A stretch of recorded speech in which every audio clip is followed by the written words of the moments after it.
شركة المهندس منسي للصناعات الهندسية والتقنية الحديث تقدم لكم ماكينة اندكشن سيل ستانلس موديل 201 ماركة المهندس منسي. الماكينة اللي معانا بتقوم بعملية لحام الطبات الألمنيوم على العبوات البلاستيكية. طبعا المادة اللي معانا دي عبارة عن صبغة شعر.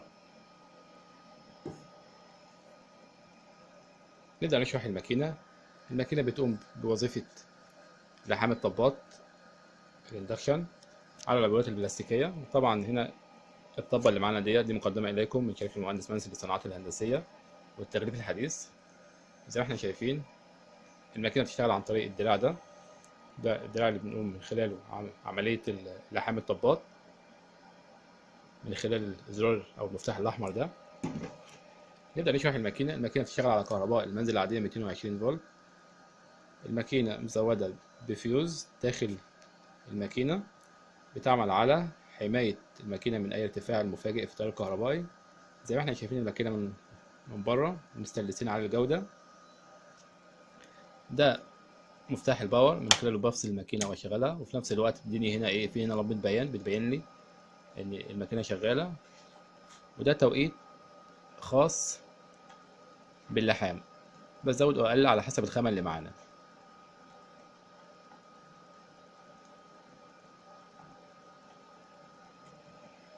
وده مؤشر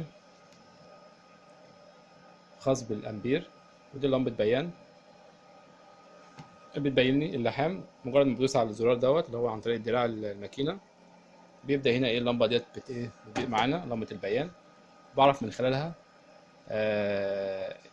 ان الماكينة او اللحام شغال معايا. مجرد ما اللحام بينتهي هنا اللمبة بتفصل معايا.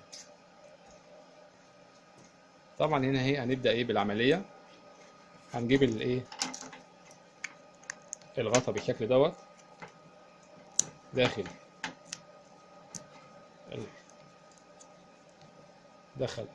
بنخلي الاندكشن. طبعا الشكل الظاهر اللي هو الالومنيوم بخليه هو الظاهر الخارج. الشكل ده بحطه كده في الغطا، وبعد كده ابدا اقفل العبوه.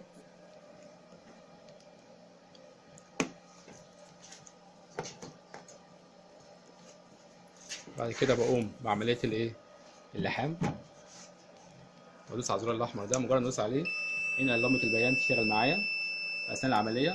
اول ما اللمبه دي تطفي كده يبقى العمليه تمت، عمليه اللحام. بعد كده ببدا افتح الغطا. ادي العمليه تمت بنجاح، مفيش اي تسريب.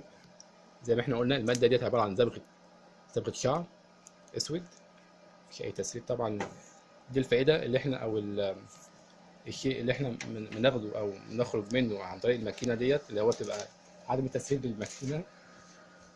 ماكينه اندكشن ستانلس موديل 201 ماركة المهندس منسي، مقدمة إليكم من شركة المهندس منسي للصناعات الهندسية والتغليف الحديث مع الشرح أسامة محمود تحت إشراف مدير فرع مدينة نصر المهندس أحمد حسن.